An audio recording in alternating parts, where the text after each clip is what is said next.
সবচাইতে হৃদয় বিদারক তার শিশু সন্তান আলী আসগর রাদিয়াল্লাহু তাআলা আনহুকে যখন নিয়ে গিয়েছিলেন তার স্ত্রীর অনুরোধে, একটু পানি দিয়ে দাও, তখন ইয়েজিদিরা হুসাইন রাদিয়াল্লাহু তাআলা আনহুকে বলতে লাগলো, এই ফোরাদের নদী পানি সমস্ত চতুষ্পদ জানোয়ার খেতে পারবে, সমস্ত মানুষ খেতে পারবে, তুমি আমার আর তোমার বংশধর কেউ খেতে পারবে না। যে পানি সৃষ্টি হয়েছে, কুল কায়নাত সৃষ্টি হয়েছে যে নবীর সাদকায়, সেই নবীর আলের জন্য পানি ছিল না কারবালাতে।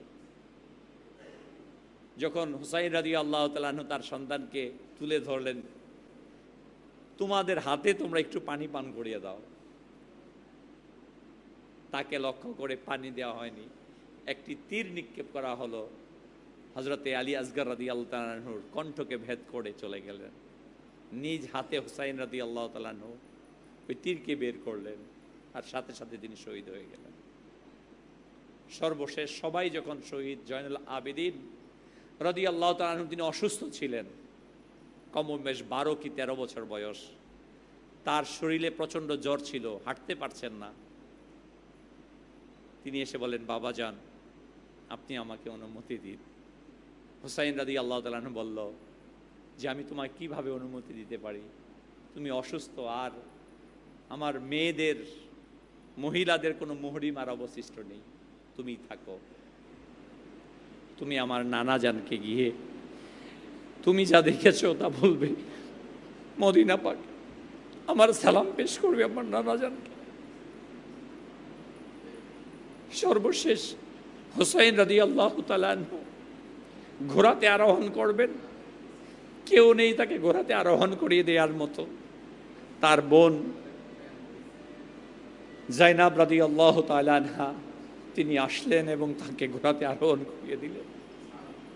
হুসাইন রাদিয়াল্লাহু তাআলা শাহাদাতের পর তার মাথা মোবারককে এজিদিরা বল্লমের উপর উঠিয়ে ধরল, যে রাসূল আকরাম নূরে মুজাসসাম সাল্লাল্লাহু আলাইহি ওয়াসাল্লামের পরিবারের নারীগণ, ফাতেমা জাহরা তাইয়্যিবা তাহেরা রাদিয়াল্লাহু তাআলা আনহা এর বেটিদের যে কোনো দোপাট্টা কেউ দেখেনি, তাদেরকে অত্যন্ত নির্মমভাবে, অত্যন্ত বেদনাদায়কভাবে পায়ে হাঁটিয়ে হাঁটিয়ে কারবালা থেকে কুফাতে নিয়ে যান, কুফার অলিতে গলিতে তাদেরকে হাঁটানো হয় নির্মমভাবে, তাদেরকে অত্যন্ত পেরেশানগ্রস্ত করা হয়, বেইজ্জতি করা হয়।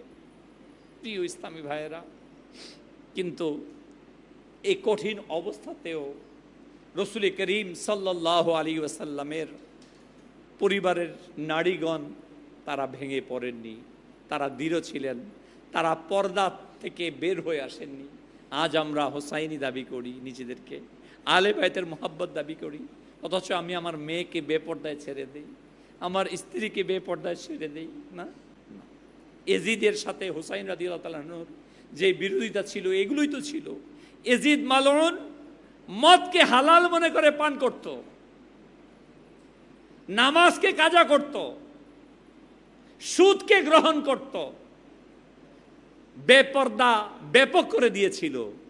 যাদের মাঝে বিবাহ অবৈধ, মুহরিমের মাঝে বিবাহ প্রথা চালু করে দিয়েছিল। এই সকল বিষয়গুলোকে ব্যাপক করছিল।